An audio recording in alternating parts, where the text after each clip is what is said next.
Namo Pha. Thank you for joining me for a daily practice check-in. Listen, listen, listen. This beautiful sound calls us back to our true home.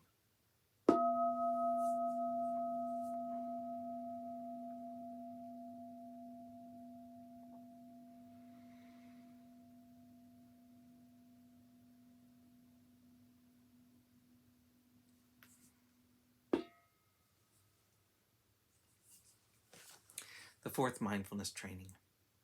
Aware of the suffering caused by unmindful speech and the inability to listen to others, I vow to cultivate loving speech and deep listening in order to bring joy and happiness to others and to relieve others of their suffering. Knowing that words can create happiness or suffering, I'm determined to speak truthfully with words that inspire self-confidence, joy, and hope. I will not spread news I do not know to be certain, and will not criticize or condemn things of which I am not sure. I will refrain from uttering words that can cause division or discord, or that can cause the family or the community to break. I'm determined to make all efforts to reconcile and resolve all conflicts, however small.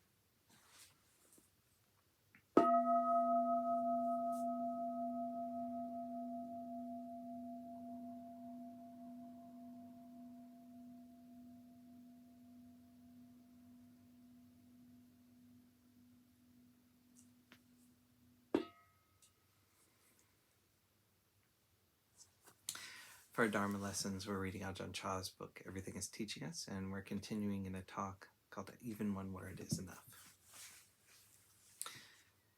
Buddhism talks about dealing with things right now and making yourself well prepared for whatever might happen.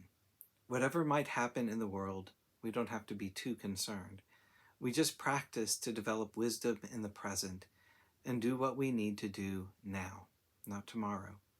Wouldn't that be better? We can wait for an earthquake that might come in 3 or 4 years, but actually, things are quaking now. America is really quaking. People's minds are so wild. That's your quake right there. But folks don't recognize it. Big earthquakes only occur once in a long while, but this earth of our minds is always quaking, every day, every moment. In my lifetime, I've never experienced a serious earthquake, but this kind of quake is always happening, shaking us and throwing us all around. This is where the Buddha wanted us to look.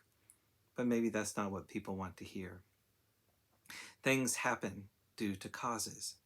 They cease due to causes ceasing.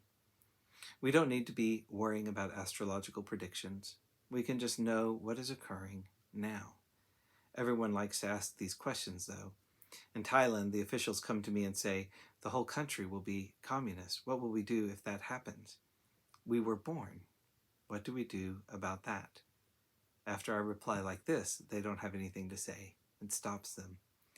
People may talk about the dangers of communists taking over in a few years, but the Buddha taught us to prepare ourselves right now, to be aware and contemplate the dangers we face that are inherent in this life.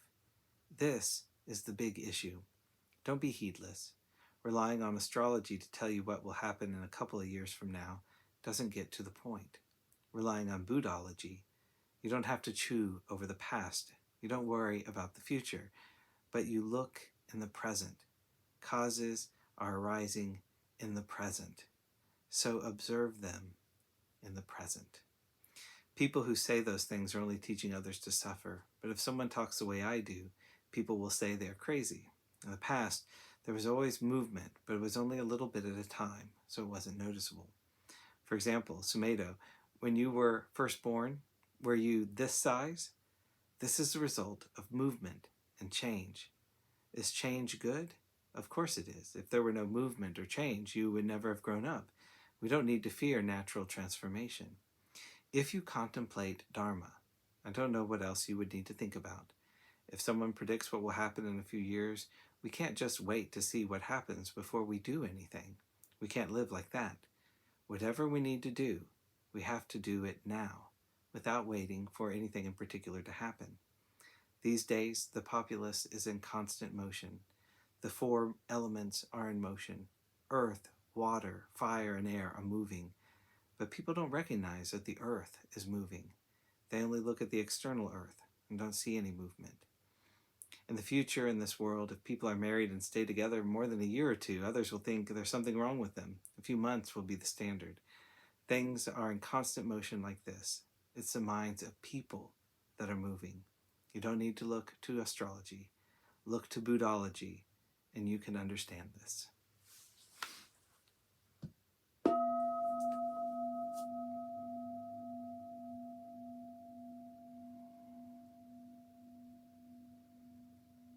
May all beings be well. May all beings be happy. May all beings be peaceful. Sadhu, sadhu, sadhu.